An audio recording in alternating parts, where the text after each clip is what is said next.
Andhra Pradesh deputy CM Janasena అధినేత పవన్ కళ్యాణ్ పై తమిళనాడులో criminal case నమోదైంది. గత నెలలో మదురైలో జరిగిన మురుగన్ భక్తుల సదస్సులో పాల్గొన్న సమయంలో నిబంధనలు ఉల్లంఘించారనే ఆరోపణలతో ఈ కేసు నమోదైంది. ఈ ఘటనకు సంబంధించి తమిళనాడు మదురై జిల్లా అన్నానగర్ పోలీస్ స్టేషన్లో కేసు నమోదు చేశారు. అడ్వకేట్ వాంజీనాథన్ ఫిర్యాదు మేరకు పోలీసులు పవన్ కళ్యాణ్, తమిళనాడు బీజేపీ అధ్యక్షుడు అన్నామలై సభా నిర్వాహకులపై ఎఫ్ఐఆర్ నమోదు చేశారు. ఈ కేసులో పోలీసులు ఐపీసీ సెక్షన్ 196(1)A, 299, 302, 353(1)B)(2ల కింద కేసు నమోదు చేశారు. సదస్సు సందర్భంగా పవన్ కళ్యాణ్ మతం మరియు ప్రాంతాల ఆధారంగా విద్వేషాన్ని రెచ్చగొట్టేలా వ్యాఖ్యలు చేశారనే ఆరోపణలు ఎఫ్ఐఆర్లో ఉన్నాయి. మదురైలో మురుగన్ భక్తుల సదస్సు జరగటానికి ముందే పోలీసులు కొన్ని ఆంక్షలు విధించినా వాటిని పాటించకుండా కార్యక్రమాన్ని నిర్వహించారన్నది ప్రధానంగా ఫిర్యాదులో పేర్కొన్నారు.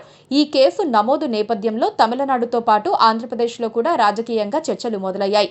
ఒకరి తరపున ఇది పవన్ కళ్యాణ్ రాజకీయ ఎదుగుదలపై కుట్రగా చూస్తూ ఉండగా, మరికొందరు చట్టాన్ని అతిక్రమించినట్లయితే దర్యాప్తు జరగాల్సిందే అనే అభిప్రాయాన్ని వ్యక్తం చేస్తున్నారు.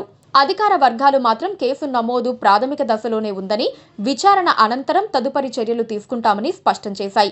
ఈ విషయంపై ఏపీ బీజేపీ రాష్ట్ర అధ్యక్షుడు పీవీఎన్ మాధవ్ స్పందించారు. తమిళనాడులో దుర్మార్గపు పాలన కొనసాగుతోందని ఆయన తీవ్రంగా విమర్శించారు. పవన్ పై కేసు నమోదు చేయటంపై ఆగ్రహం వ్యక్తం చేశారు. దీనిని మురుగన్ పై దాడిగా భావిస్తామని పేర్కొన్నారు.